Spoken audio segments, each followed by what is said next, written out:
Hey everyone, welcome to the Millennial Investing Podcast. I'm your host, Clay Finck, and on today's episode, I am joined by Jim Crider. Welcome to the show, Jim. Clay, thanks for having me here. I appreciate it. I'm very excited to dig into your background and a couple topics like financial planning and Bitcoin specifically. This is my first time I'll be discussing that on the show. Before we dive in, tell our audience a little bit about yourself and your background. Yeah. So I'm a dad of three boys. I have a 4-year-old, a 2-year-old, and a one-year-old. So that takes up a good amount of time. Husband, I've been married for coming up on 10 years here, and I own a financial planning firm called Intentional Living FP. We work with young families who want early financial independence and early work optionality. So that's between those three things, I'm pretty busy. Outside of that, whenever I have free time, my wife and I, we like try to slip away and get in the mountains and go explore. So that's what we're about. So many people listening to the show might be wondering why they need a financial planner themselves or what the benefits really are. Why would a millennial want to work with someone like yourself to help manage their money? That's a fair question. And the reason I think that is often a question is because what's been done in the past. Typically when you think of a financial planner, you think of your grandparents or maybe your parents working with someone because they've accumulated, $1 million to $3 million or whatever, and they're about to retire. But frankly, the reason that's been set, if you think about the historic compensation model of financial planners. So if I'm billing my clients 1 or 2% of assets under management, I'm going to be incentivized to work with people who have more assets to manage. And typically that's going to mean I'm working with people who have worked long enough to accumulate a few $1 million. However, I pose the fact that if you're 65, you're about to retire. Yeah, you have some major considerations in play and big decisions to make. You're thinking about distribution rate of your portfolio. How do you allocate? Do you pay off your mortgage and tax strategy and Social Security? But really, that's the extent of it for the most part. And maybe annually you check in and make sure you're not over or underspending your portfolio. All right, you juxtapose that to people like me and you. Just consider the amount of decisions and opportunities that you face between your late 20s and early 40s. And the impact that even the small decisions can have over a long period of time, and how those decisions can compound and have a large impact on your financial life now and down the line. And that can go through the implications on your financial life. So just negotiating a salary, starting a business, doing proper tax planning, all of those fun things, and how those can accumulate and compound, but also just the life impact. I've had the opportunity to work with tens of thousands of people and families over the years. And the majority of my time for a long time was spent a lot of it was actually helping physicians in their retirement planning. So these people were making, $500,000 up to a couple $1 million a year, had good net worth. And so many of these families had massive regret, not along their money, but along their life decisions and the sacrifices they made to accumulate their wealth. So it's a dollars and cents side of things, but it's also a life planning and intentionality along making sure you're doing what's important to you in your life. Yeah, I really see just financial planning as like a big puzzle or a big like math problem. And I love math, and that's why I love investing. So working with someone like yourself just makes sense to figure out, okay, what's important to me? How do I want to allocate the money that's coming in? Am I living a life that truly represents my values and my goals and where I want to be at later in life? And having someone like yourself help, allocate those resources that come in, I can see being very valuable. Yeah, you spoke to it there. First identifying the values and the goals, and then allocating your assets to make sure you're aligned with that. And that's exactly what we do with our clients. So before someone becomes a client, when we first make an introduction, if they say, hey, I'm curious about learning more, the first step is not talking about mutual funds or even talking about when you want to retire or how much money you want to have. Those are simply supporting actors in the narrative of what you want to do with your life and who you want to be. So foundationally, that's what we want to understand is truly, who are you? What do you hope to achieve in your life? Who do you want to be? What do you want? What do you want to be known for? Those are we identify as your core values, the underlying why. Once we fully understood that, and you know it about yourself, so many people don't stop to peel the layers back. Like, oh, I'd like to do this in my life. Then you press them on why. A lot of times there's not an answer there. So once we've pressed the individual on why, and usually we're working with families. So once both spouses are aware, that's really important to you. I didn't know that about you. And they're fully known as a couple. And I fully know what's going on here about the values. Then we can go into the goals. Okay, goals change. That's fair. Clay, I would venture to say that your goals today are probably a lot different than they were 5 years ago. And realistically, they're going to be pretty different in 5 years than they are today. And that's okay. The purpose of a goal is really just to help put a stake in the sand of the best next step to take and the direction to head, understanding that your goals will change over time. Okay. But we start with values, then we establish goals. And once we have those set, then we look at the decisions. Everything in life requires a decision. There's always trade-offs. There's always opportunity costs. So we want to make sure that those decisions you make are done intentionally and in full view of really what's important to you. And then finally, once we've looked at the decisions you're going to have to navigate, then we can actually make smart, intentional actions that actually align with who you want to be, what you want to do, and align that all the way to the actions you're taking. And that is really what we're doing. And yeah, like I said earlier, the mutual funds and the tax planning and the goals, even those are supporting actors in the narrative of what you're trying to achieve in your life. So that is why this stuff excites me. You're right. Like, what I do is basically working a giant puzzle where the rules constantly change. And we're also dealing with human emotions and biases and desires. And it's so exciting. I love what I get to do. Yeah, it's important you bring up those human emotions. Those can really complicate things when it comes to investor psychology and sticking to the plan and just remembering where you want to be in the long term. So when should someone consider working with a financial planner? Is it right when they start their first full-time job, or is it possibly later in life when there are more complexities around their finances? I'd say the moment that you recognize that your situation is more complex or desires more or requires more than you're able to put into it. And really, there's actually three things we look at. There's will, skill, and time. So one, do you have the will, the desire to manage this? So for me, for instance, changing my oil it's a pretty simple thing to do. And technically I have the time, but frankly, I don't want to wake up on Saturday morning and go lay on my driveway in 100-degree weather in July here in Texas. I'd rather hire that out. And so I can go and play with my kids on Saturday morning. So that's the will. Then the skill, changing oil is easy, but doing something more complex in my car, I don't want to mess with that because I'm going to screw something up probably. So you have to look at your skill. And then finally the time factor. Most of my clients are smarter than I am, but they're busy individuals. So if you can say I have the will, the skill, and the time to do this, awesome, self-manage. But if you can't check all those boxes, I would challenge for you to consider maybe working with someone. And again, you actually brought up the point a second ago. You said once things are more complex later on in life. Again, I would venture to say that, Clay, personally, maybe I won't speak for you. My wife, her name's Kendra. Kendra and I'm 31, she's 32. We have 3 kids.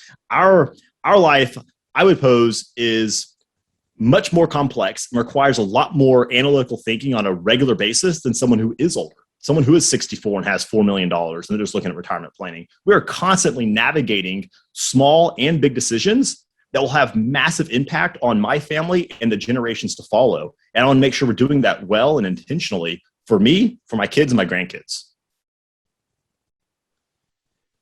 So you mentioned that you work with a lot of millennials and younger people. How does working with millennials differ from other types of clients or maybe clients that are a little bit older?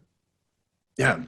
So again, if we're looking at someone who's about to retire, there's pretty normal things we're looking at as far as, you've accumulated. How do we spend this down? How do we do this in a tax efficient manner? When do we pull in, how does pensions and fixed income and Social Security fit into this and all those things? That's about it. And typically, if you go work, most good financial planners are serving that client base. Again, because we look at compensation models and this historical norms of the industry. And yeah, typically that type of advisor, you're going to be working with them and checking in probably annually, maybe twice a year, because that's your life is not that ever changing when you're 68. There's not much that comes up. However, we work specifically with younger families. So our families are going to fall between, say, mid to late 20s to early 40s. And the types of decisions you're navigating are more, there's more breadth to those, and they happen more often. And somehow, so Kendra and I, we've somehow managed to squeeze in a vast majority of the decisions that our client set faces. We squeeze that in to like 3 years, and it's been a wild 3 years. So our clients, typically, we're looking at, all right, both spouses are working pre-kids maybe, okay? And maybe one or two or both are at a large corporate job. And then you have to think about, all right, we're going to leave and we're going to go to a small business. One will stay at a corporate job. Okay, now we're having a kid. All right, one spouse, do we stay at home? What's the impact on that? What do we need of our job? All right, now maybe you want to start a business. Okay, now we're starting a business. Now we think about how do we cash flow? How do we fund this business? How do we live off of our savings, or how do we get income from our business immediately? Do I jump right in while working in something else at the same time so we can pay for our cost of living? Or do I jump ship from my 9 to 5 so I can fully devote myself to this business? And if we do that, what are the implications? If my spouse, like Kendra left her job to stay at home with our kids. If you do that and then you go start a business, how do you get healthcare? Healthcare for a family when you're self-employed. How do you navigate these decisions? All the while you're thinking about the more traditional things as far as retirement savings and paying down debt, or utilizing debt properly. And now that you have those kids, what do you do for college funding? And what about have you bought your first house yet? If you own a house, are you buying a second house? And do you build a real estate empire? Or are you looking at Bitcoin or cryptocurrencies or traditional investments? And what about my 401k plan and my stock compensation? Like, I'm sure, like right now, I'm just naming off a handful of examples, but these come up very regularly. Because of that, our firm, we meet with our clients when we have macro big picture meetings twice per year, but also we're looking at the remaining 10 months of the year. We're doing deep dives on micro topics that have an impact on your life. So next month, for instance, November, we're doing a deep dive on tax planning for our clients to make sure we're wrapping things up for the year for tax strategy before it's too late. So it requires a lot more hands-on. I couldn't serve my clients in the way that we should if we're only touching base once a year. One, we overlook a lot of things, and two, that one per year meeting would be probably like 7 hours long. So you touched on how there's just so much to juggle for some millennial families. You have 2 jobs to manage potentially. Maybe there's additional jobs outside of that. You got who's going to handle the health insurance? How are we going to pay for the kids? How are we going to plan for college and retirement and all this? So whatever the case may be, how can millennials stay on top of everything when it comes to their finances and keep everything organized? You can go the old-fashioned way and get an Excel spreadsheet or a Word doc or a Google Doc and just try to manage it. For our clients, I recognize that there's, again, because of the ever-changing landscape, like you're not hiring a financial planner to give you a one-time map. A map or a plan is going to be dead the moment that your life and your situation changes. So you need something that's going to be able to track dynamically and be more agile for you. So if you're planning on your own, again, you need some sort of resource that's going to be able to be agile with your life. You can't have something that's going to just, hey, here's what we're doing, and we'll reference this once per year. So our client base, we use a software, just a phone app that allows me and my clients to communicate on a regular basis on specific points of their financial life. So I can at an instant see what's your savings rate, what's your spending rate, what's your tax rate, what's your equity rate amongst your in your investment accounts, what's your debt rate, all of these things. So we can real time check in on these pieces of your financial life to see how they're fitting together. How you're going to do that on your own, again, like, I don't know, you probably default back to good old fashioned Excel and just try to keep track of these touch points. And again, you want to make sure you're not getting buried in the weeds as far as like, oh gosh, like there's so many people I think who put so much time into managing a dozen credit cards. They can optimize their points or something, which I guess that's sort of cool. But my my concern there is if you're focused, if you're so myopic on this little piece, the chances are you're letting something else is slipping that has a lot more impact on your life. So zoom out, remind yourself, why am I doing this? What is of premier value to what we're trying to achieve? And what are the big things that we can accomplish first? And then what are the supporting characters in that? So.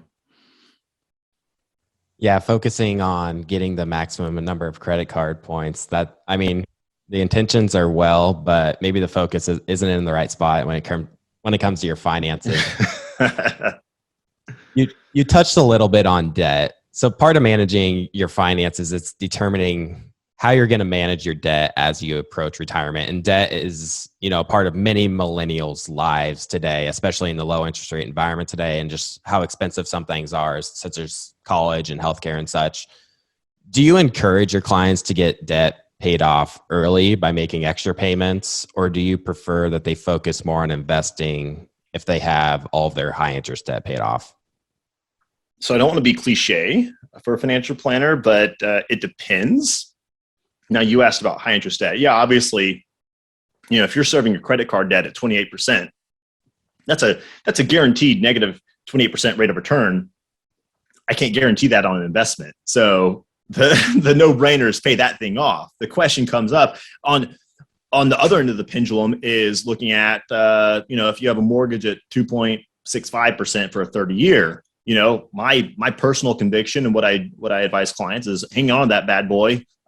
Frankly, with right now the CPI, if you even trust that CPI is a true gauge of inflation, which I certainly don't, but let's be generous and say CPI is real. CPI itself right now is at 5.5 roughly. So if your mortgage is 2.5 and CPI is at 5.5, you're actually achieving a 3% arbitrage by carrying that debt.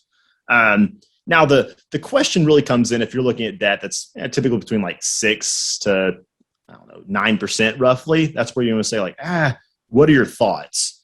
And really, we have to look at what are your convictions as an individual? How is this going to impact your cash flow? What's the opportunity cost for you guys when we look at how do we pay this off versus where else we could deploy assets? So yeah, there's certainly good rules of thumb, but rules of thumb are meant to be general indicators, and then from there we dive in specifically to figure out how this is going to impact you. Is that a sufficient answer? Yeah, definitely. I agree that there is no one size fits all answer. Higher interest debt, obviously you want to pay off as soon as possible. It just really can eat away at your finances if you let it get out of your hand. But I can see for some people, they can be fine holding the low interest debt, especially like a mortgage. It's backed by an asset that generally goes up over the long run, and the interest is very low. And like you mentioned, can be below even the inflation rate. So there is that arbitrage, like you mentioned. Yeah, it's again. I have clients. I have a client that they're making really good money. They're in their early 30s, making a little over $500,000 a year annual income, and they live well below their means. They're living as if they made $60,000 a year. This family, we've been working together for a couple of years now, and they came to us. They're big Dave Ramsey people. So they're very big on, hey, we want to pay off all of our debt, including our mortgage. I talked to them about the opportunity cost and, hey, if we just refi down to this interest rate from your current, you'll have this savings and blah, blah, blah. But their thought is, hey, we just want to pay it off. That's what we're comfortable with. And I told them, frankly, your savings rate and your income and where you're at right now, this is not going to make or break your plan. So what's going to help you sleep at night? He said, help us sleep at night is going to be paying off the debt. I said, awesome. Let's do that. There's no reason for you not to. Yeah, we could argue that we would achieve, better, the Monte Carlo simulation would better if we didn't pay off your house. But you're a person with emotions and convictions. You're not a Monte Carlo simulation. We're not trying to solve for the optimal financial situation. We're trying to solve for the way that, how do you live the life you want to live? And it's not about the numbers. It's not about the money. Your money is simply a tool and a resource that is there to help you do what's important to you in life. It's not about the money. It's about what the money is there for. We have to keep that in mind. Yeah, that's a really good point. So with anything in life, there are opportunity costs and trade-offs when it comes to how you allocate your money. For example, if you say you have an extra few $1,000s from a tax refund, you can choose to go on a vacation. You can go and splurge and, enjoy something for yourself. You could, maybe possibly fund your investment accounts even more. How can millennials plan for the future while still living and enjoying today? How can they find the right balance between the two? I love that, because really that's what we're here. There's certainly there's value in planning for the future, but there's wisdom in planning for the future while living in the present. We don't want to overlook that. Again, that's a big influence on how I work with clients, is the stories I heard from so many people at previous firms.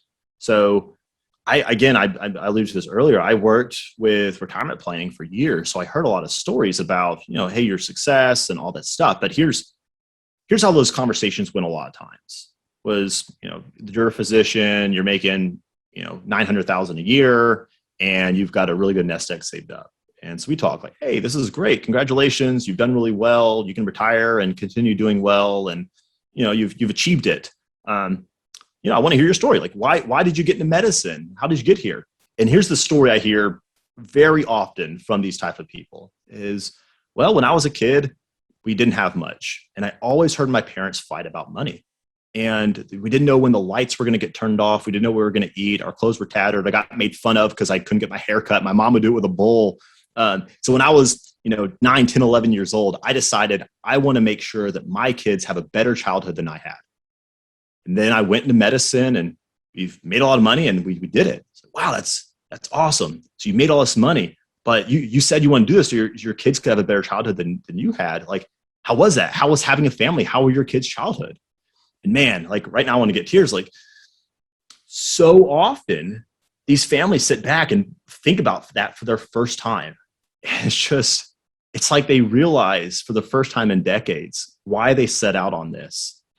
And they think, and they tell me like, I don't know how my kid's childhood was. I was so busy working and saving that I don't know, maybe they had a good childhood, but I was never present. Yeah, they had lots of nice stuff, but frankly, I don't know them. And that's really, really sad.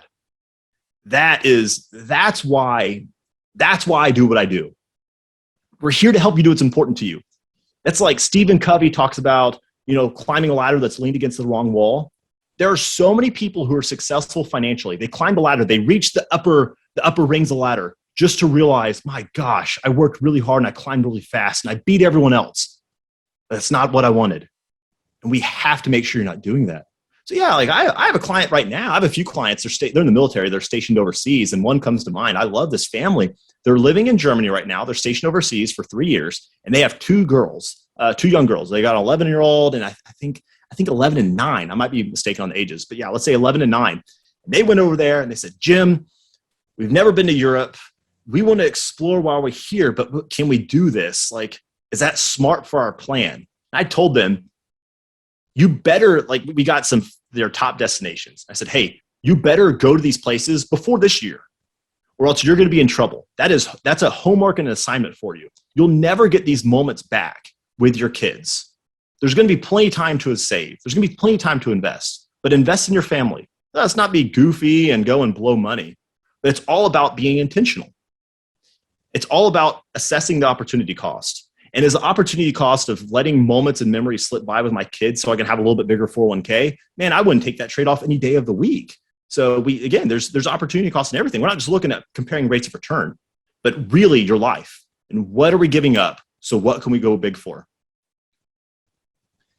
You hit a lot on some really good points there that I just loved. So one that hit home for me was you worked so hard to climb up a ladder just to realize that you climbed up the wrong ladder. So it's just like that right there is just like so much value just to, keep people grounded and realize, like we said earlier, the values that you have and the goals that you have long-term, and make sure, hey, am I actually working towards those goals? Am I climbing up the right ladder? Exactly. I mean, gosh, that's why we don't start in goals. We peel it back. Like, hey, I want to, for instance, again, my client base want early financial independence. So typically the families I work with want the option to not have to work by the time they're mid to late 40s is very typical. Ironically, pretty much all my clients love what they do. They just don't want to have to do it per se. They want the freedom to not have to. But so we're working with families who want early work optionality. And typically the reason they want that is because they want to have more time to spend with the people they love. So the goal is early work optionality. If we stop right there, I would say, awesome, work more hours, save more, and you can do it better. But I pull that string back. Hey, why do you want to be able to work? Why do you want to be able to be off work early? Like for me, like I want to be able to not have to work by the time I'm 45. The reason there is because when I'm 45, my kids will be in their late teens. So they'll be before they go off to college and get married. And we love, like I mentioned earlier, we love getting in the mountains. I would love to be able to go and do the Pacific Crest Trail or the Appalachian Trail and the PCT, all these big trails with my kids while they still have time. So that's the reason why.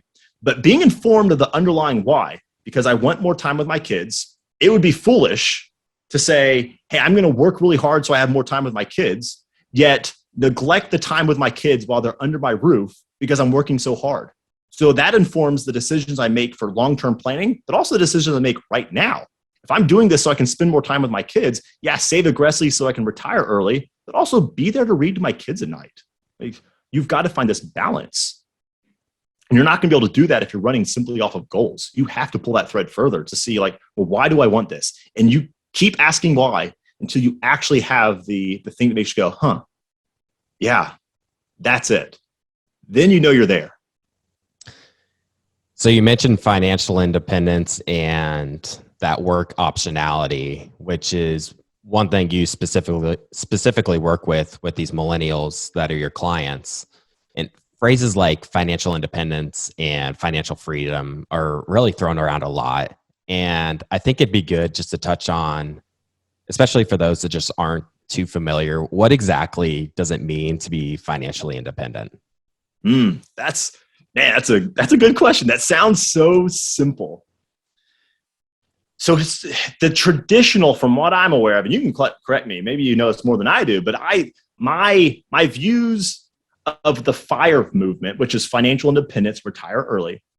My thoughts on the traditional FIRE movement is I'm going to work really hard for X number of years, whether or not I like my job, so I can save super aggressively and then not have to work and retire by the time I'm 36. And usually, and maybe I'm putting words in everyone else's mouths, but this is my observation from the outside in, is I'm going to work really hard doing this job I don't like. I'm going to live really below my means, missing out on lots of opportunities because I can save aggressively right now. So when I'm 36, I can retire and go backpack in Southeast Asia.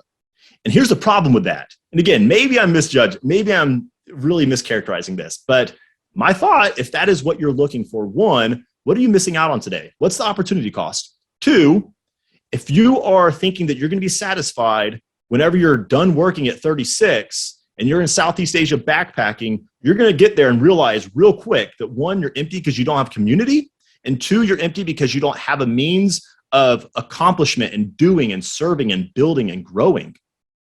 So work optionality and financial independence to me is not retirement. My goodness, most people who retired at traditional age at 66 or whatever realize after 2 months of playing golf with their buddies that I really don't like spending that much time with these guys and I'm tired of golf. It's getting my blood pressure up. How much more so if you do that when you're in your 30s? So it's not about, again, I purposely talk about, we're not talking about early retirement. We're talking about early optionality and independence. It's where I want the ability to spend more time with the people I love, doing the things we're passionate about. And again, I've had a ton of these conversations. There's three big things that come up with the reasons I want financial independence. So I can spend more time with those I love, so I can focus on my health and wellness, and so I can pursue passion projects. And that can be nonprofit or hobby or business. So it's not about stopping working. It's about, man, I just want to be able to do these things if I choose to. That's really important to focus on here.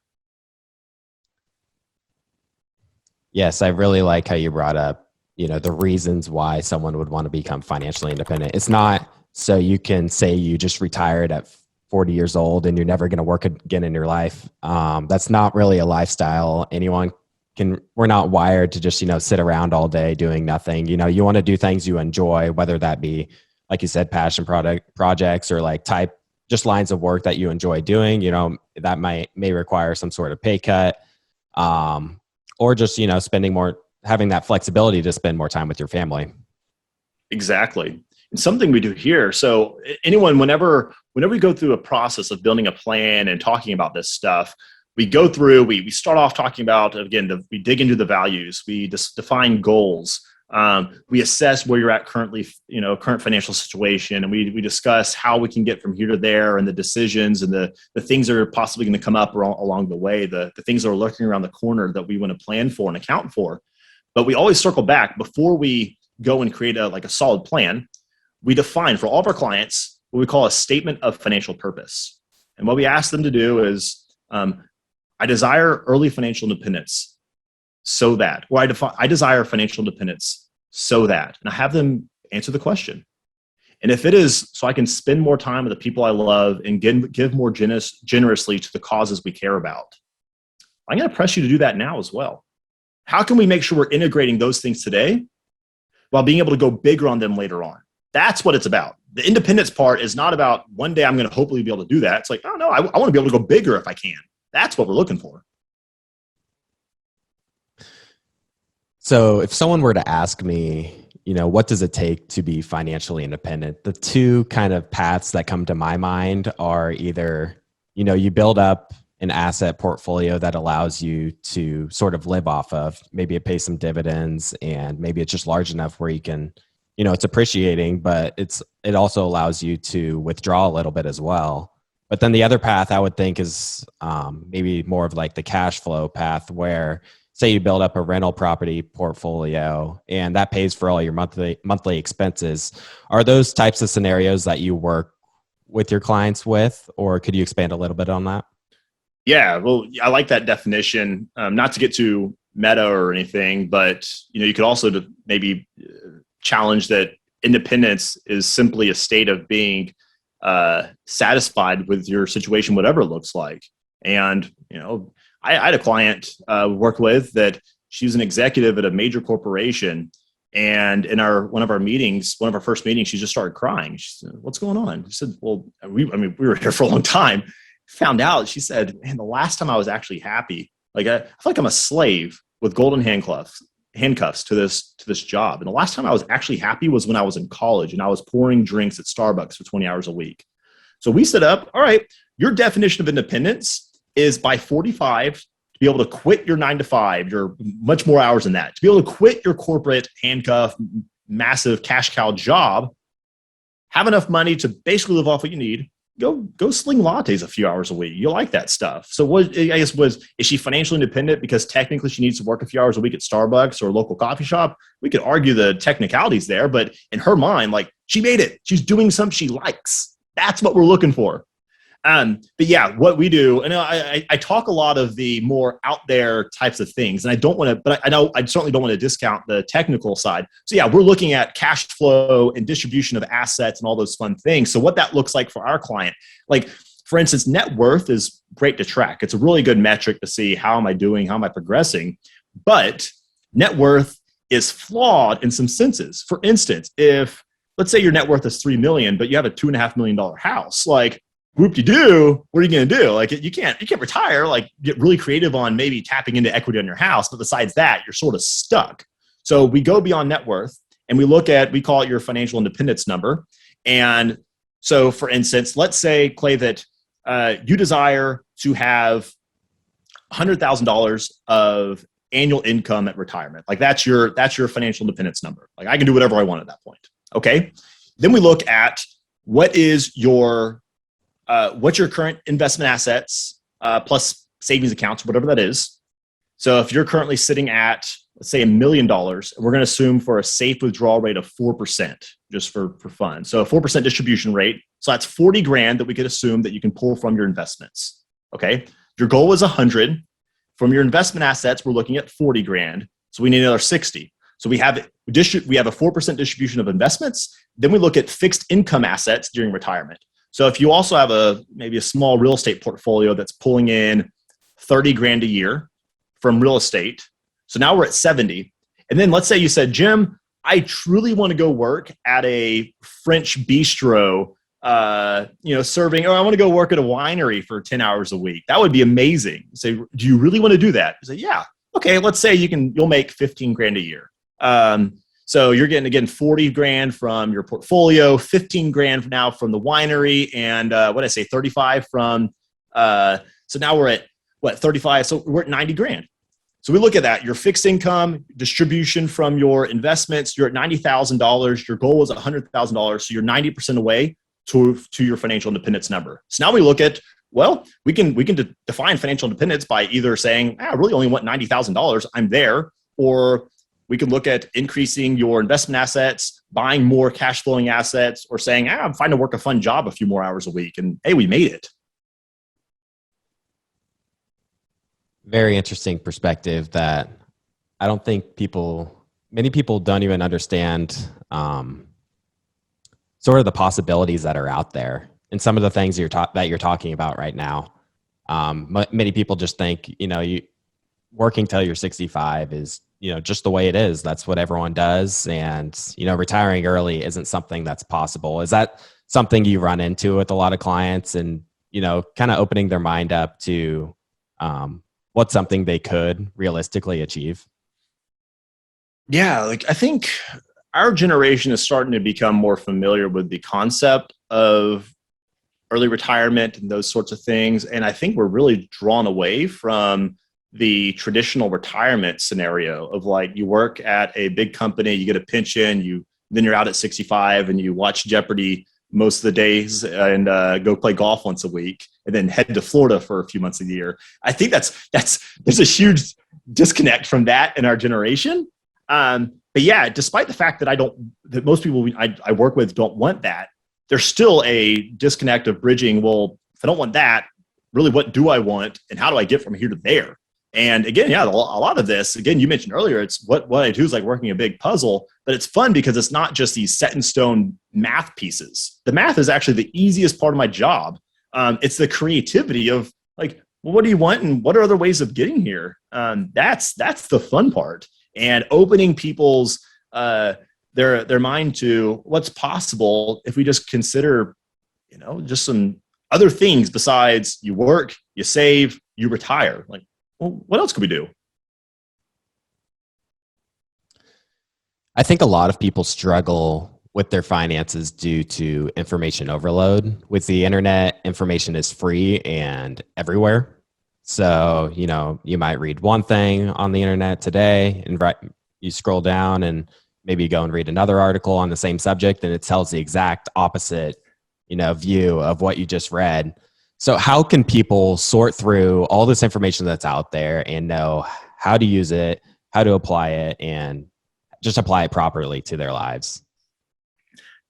Not to sound like a broken record, but one, foundationally anchor in yourself and what's important to you. So if you're reading an article on, I don't know, something, I can't give it anything. Yeah. As an example, you could use paying off debt versus investing. That's just a subject that's, some people, prefer paying off their debt early. Some people are like, no, you have to invest that money. So that's a subject that could be used in this example. Okay, perfect. So let's say for fun, you run into that and you read an article. One, how does that actually apply to you? Not just the dollars and cents, but yourself and where you're at and the opportunity cost again. If you have 100 grand set aside and you have $100,000 of low interest debt for a mortgage and you're wanting to start a business next month and you need that money, paying off your house is probably a really bad idea considering you're needing to cash flow your lifestyle next month. So take your situation into consideration. Two, I guess, again, besides the soft, fluffy stuff, also the more analytical, actually, how do I weigh these conflicting articles? This article says X is good. This article says X is bad, and you need to go with Y. How do I actually know which one's true? And yeah, that's tough. There's a lot of people out there who are, one, paid to just put out content despite the quality of it, or two, they're paid to sell a product. And it's really important. If you're reading an article, or even if you're going to a local financial advisor, you need to understand there's a difference between a financial planner and a salesman who just happens to sell a financial product. You've got to consider that. And yeah, if you're reading an article that talks about, hey, buying this whole life insurance policy because it's going to be tax free and infinite banking, and you're going to be super duper rich, you got to think like, all right, like what is their like? Why would they say this? And are they also offering the alternatives to juxtapose to what they're saying and like to justify why this is good? And that's a lot of information. Like, gosh, I could present these conflicting things about a million topics. So to take in all of these and then weigh the differences, that is heavy. I forget. I forget about that. Like if you're really involved with whatever your job is, if you work on cars, you forget that most people get nervous just thinking about a transmission because you're around them all day. Like, I'm sort of in the business, but yeah, I think it's a fair question. It's tough to do. I can relate to that. Yeah, there are a lot of nuances when it comes to finance. I have friends text me all the time about, this and that when it comes to finances or this hot stock or investment or whatever. And it can be kind of daunting really having to sift through all of this, and working with someone with the like yourself, is just another layer of how valuable it can be to work with you. So what are the most common goals that you see from millennials that you've worked with? Again, Kendra, I talk about her all the time. Kendra and I are pretty prototypical of our client base. So that makes it really easy. Like I know it's nice because I typically understand like where are these people coming from, what they want to achieve. I don't know everybody, but I have a general understanding. Like, again, I've had about 30,000 of these conversations now. So I have a pretty good base case for what we're looking at.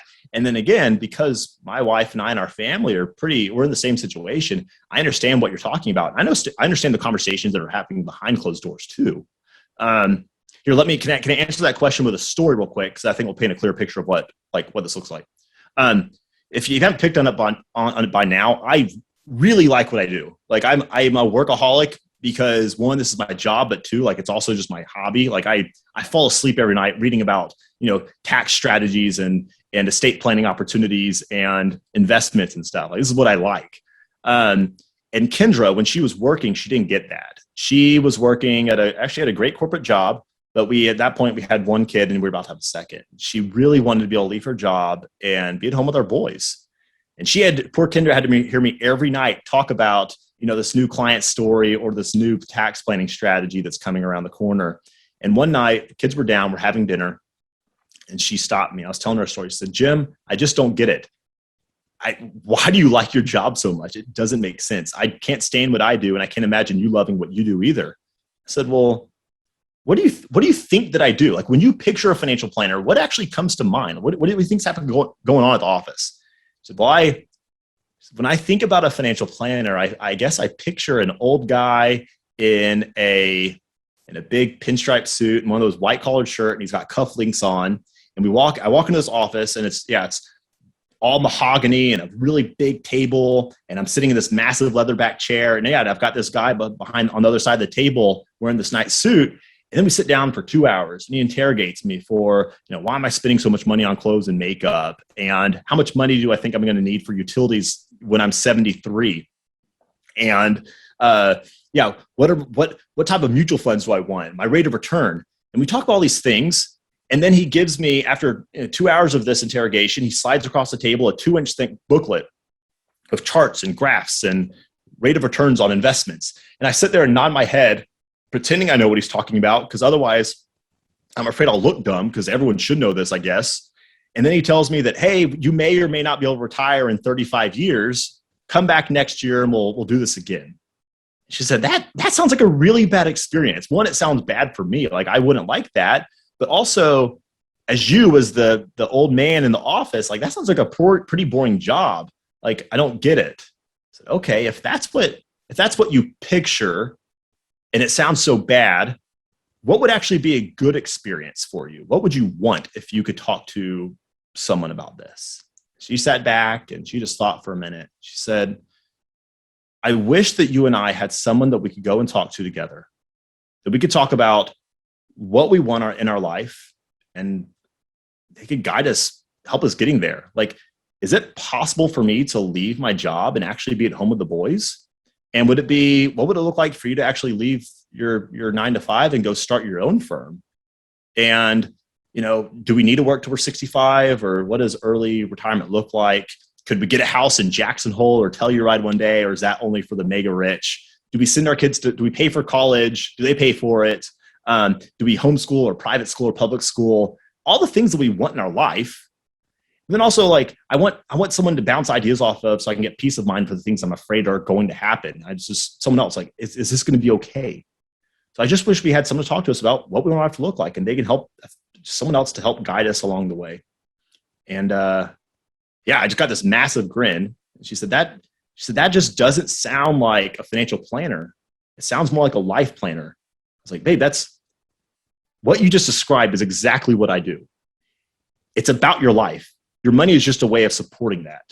And that's why I get excited. Like, I don't love numbers per se. I get excited when I look at someone's situation, say, hey, if we do X, you'll save, $80,000 in taxes over the next 5 years. I don't get excited about $80,000. I get excited about the fact that, hey, that is all the more times you can go to Disney with your family. And that's a down payment on that cabin in the woods that y'all can make memories at for generations to come. Like, that pumps me up.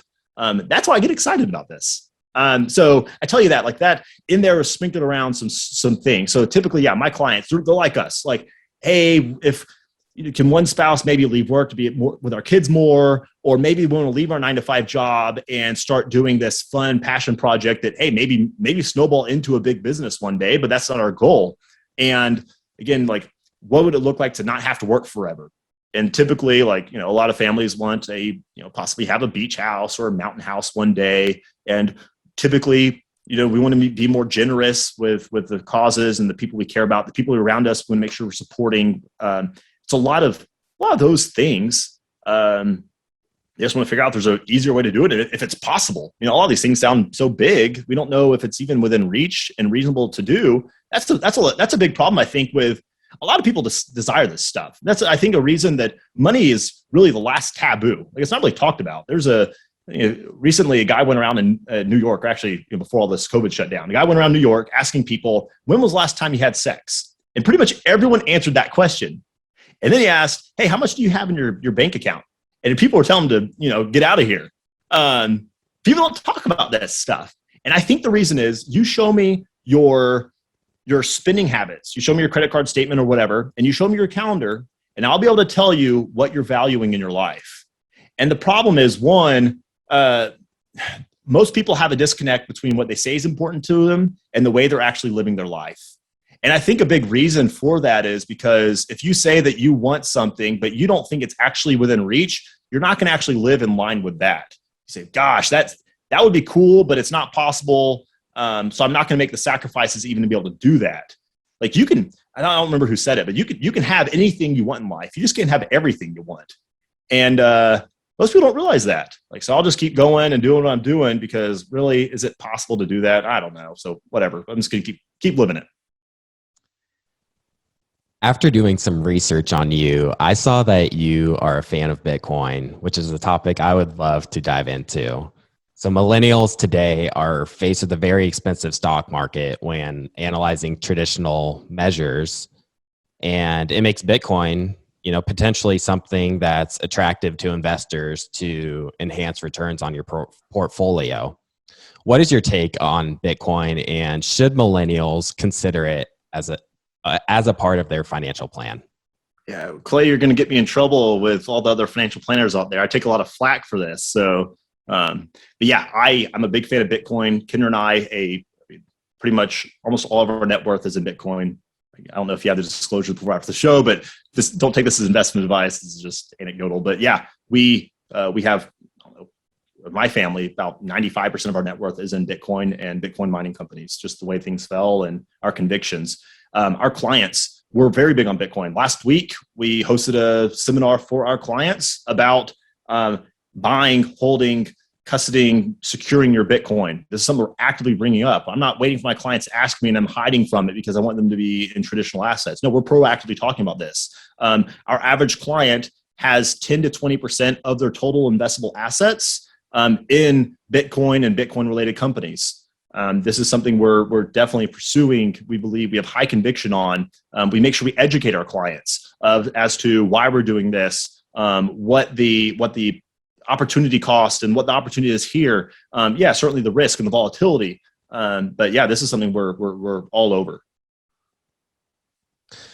So you mentioned a bit on the asset allocation to your clients. If someone walks through your door and they know a little bit about Bitcoin, they heard about it, and they think they want to put some money into it, what do you tell them as far as allocation? Start with 1% and maybe increase as you'd like it, or how do you kind of approach that subject?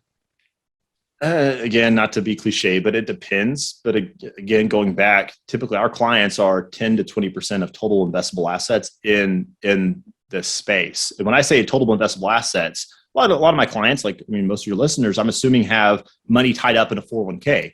So let's say you have, I don't know, let's just make it easy. Let's say you have $400,000 tied up in a 401k and you have $100,000 outside of your 401k to invest, and you want 20% of this in Bitcoin or Bitcoin companies. Well, then we've got to take 100% of what we're able to manage and put that into it, considering your outside assets. So that's where we're at. Yeah, I mean, technically we could go in and do a smaller allocation, and I wouldn't fight you on that per se. But yeah, we manage this with pretty high conviction. And again, we certainly make sure our clients are educated and aware of the volatility. But also I let them know there's a massive difference between volatility and risk, and talking through that. One of the biggest compliments I got earlier this year was when, remember Bitcoin went from in the 60s to 29,000. I didn't have a single client reach out, not a single client texted or called or emailed or whatever, freaking out. No one. And why was that? Well, it's because there's two things. One, they had conviction. We talked to them about why this is part of their portfolio. And two, they knew where it fit in their plan. They weren't sitting there sweating it because we just haphazardly put it in there. Like, no, this is part of what we're doing. We're informed. It's a purposeful, intentional thing we're doing here. We're in our portfolio sizing and in our overall plan. Yeah, that alone just goes to show how well you are at educating your clients, just understanding the big picture and, just keeping that long-term perspective in mind and try and ignore the very short-term volatility and how fast this thing can move up and down. So how do you recommend your clients purchase Bitcoin? It's a question I get all the time. Like, where should I purchase it? Should I, buy this grayscale fund? Should I, buy on Coinbase? Or what do you tell clients? So there's a few ways that we can handle it.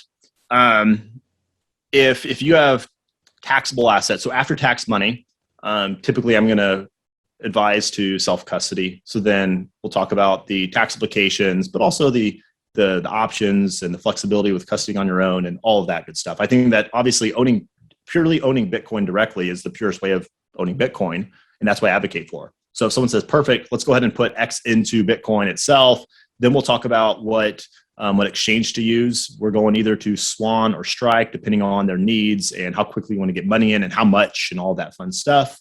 But then also we look at other means as well. So if, a lot of my clients, again, have money in retirement accounts, or even Kendra and I, we have a lot of our assets wrapped up in retirement accounts. So if we're in that, yeah, we could look at self-directed IRAs. But an alternative is what we look at generally is going to have an account that's allocated to like Bitcoin mining companies. So we have a discretionary portfolio that we've built that currently is allocated between Hut 8, Marathon, and Riot. So that's how we're also getting exposure inside of like a Roth IRA is going to be through those mining companies. But again, money that's already after tax in taxable accounts, we'd like to go and see and put into purely in Bitcoin. So someone listening to this and maybe after hearing your personal allocation and how much conviction do you have in this, they want to go and learn more. What resources would you recommend for them to start to dive in and learn more about Bitcoin? Not to pump it too much, but I would go to the Investors Podcast with Preston Fish, no doubt. I mean, Preston has had a massive impact on my life. I think he's a phenomenal resource. I mean, frankly, I heard about Bitcoin in 2012, but it was from a dude who was pretty much always high. So I'd put zero weight in what he had to say. And then I've been listening to Preston and Stig since 2015, I believe. And, there's smart guys who aren't just, talking about meme stocks and YOLOing into stuff. They're actually analyzing the value of what they're talking about. So when they started talking about Bitcoin, actually it had some weight to it. So I I'm onboarding a couple clients right now. Like today, we're setting up accounts, and like this evening, I'm going to their house, and we're sitting down. Like we just opened up Roth IRAs. We're maxing those out. We're going to put those towards those mining companies. Then we're going to take the rest of their money. We're going to sit down. We're going to open up Swan. We're going to put a pretty hefty lump sum. Then we're going to talk about the different ways to store it. We'll probably put it in a cold card. But yeah, education, like these new clients, these other clients, like I said, we just did a seminar with Bitcoin itself. I brought in an expert on Bitcoin for our clients to listen to. And yeah, gosh, I share podcasts all the time with friends and clients and families. It's going to be Preston. I know Robert Breedlove's got a lot of flack over the last few months, but Preston's conversation with Robert, I don't know, what was that, like 9 months ago, roughly? I think it was the first episode of the Bitcoin specific podcast. It's like that one. I mean, that's good stuff. That's a resource I utilize all the time. Yeah, for those who aren't familiar, Preston Pish has a weekly Bitcoin specific show that is every Wednesday on the podcast under the Investors Podcast Network. It's called We Study Billionaires. It's released every Wednesday. He's been releasing that for just over a year now. And I am also a huge fan of that show as well, have been for quite a while. Before we wrap up the Bitcoin and cryptocurrency talk, do you only recommend Bitcoin or are you open to other digital assets as well? This is a question I get all the time. What do you think of X coin? What do you think of this one? So what do you tell your clients? I'm sure you get the same question too. All the time. I get it a couple times a day from people. And I'm only in Bitcoin. Our clients only invest in Bitcoin. My family, we're only in Bitcoin. We're not in other cryptocurrencies. I wouldn't say I'm not open, but man, you better present a really, really good case and bring about an attribute, characteristic that Bitcoin doesn't have. And I've yet to see any other cryptocurrency that has the attributes that Bitcoin has. So because of that, we have very high conviction. You can turn on my laser eyes. I guess I would self-identify as a Bitcoin maxi. I didn't know Bitcoin culture existed. I've been doing this for a long time, and I never had a Twitter until earlier this year. I got in here, I was like, oh my gosh, there's a whole culture of people who are nuts, who love this stuff. So it's pretty fun getting on Twitter and seeing these guys out here. But yeah, I definitely am one of the guys who preaches Bitcoin, not crypto, but Bitcoin, not blockchain, all that stuff you hear. Got it. Well, Jim, thank you so much for coming onto the show. I really appreciate it. I really enjoyed, learning more about financial planning and diving into Bitcoin with you. Before we close out the episode, where can the audience go to connect with you and learn more about you? Yeah, well, one, you can just follow me on Twitter. My Twitter handle is Jim Crider TX, as in Texas, so Jim Crider TX. And you can go to my website for our firm. It's Intentional Living FP, as in financial planning. So Intentional Living FP. And Clay, if you want, I can actually just make a landing page directly for y'all's listeners. So I'll make that. So if you go to intentionallivingfp.com/millennial investing, I'll make a landing page for you guys. I'll have my calendar right up front. So if you want to put 15 minutes on my calendar, honestly, if you have just if you think it's an easy question or a stupid question and you want to ask me, hey, this on my 401k or Bitcoin or tax planning or whatever, put forth 15 minutes on there. I'll be glad to take a stab at that question for you. Or if you have a question, or if you want to talk like, hey, things are getting a little bit more complex or whatever, and we're looking for a financial advisor, what would that look like, or who should I talk to? I'd be more than happy to chat with you as well. So yeah, definitely open to chat if I can help out in any way. Fantastic. For those interested, we'll be sure to link all of those in the show notes. Jim, thanks so much. I really appreciate it. Yeah, Clay, thanks for having me again. I appreciate it. Thanks for watching. Make sure to subscribe and hit that notification bell so you don't miss out on our next podcast episode and new investing resources. What are your takeaways and thoughts about this discussion? Let us know in the comments section below.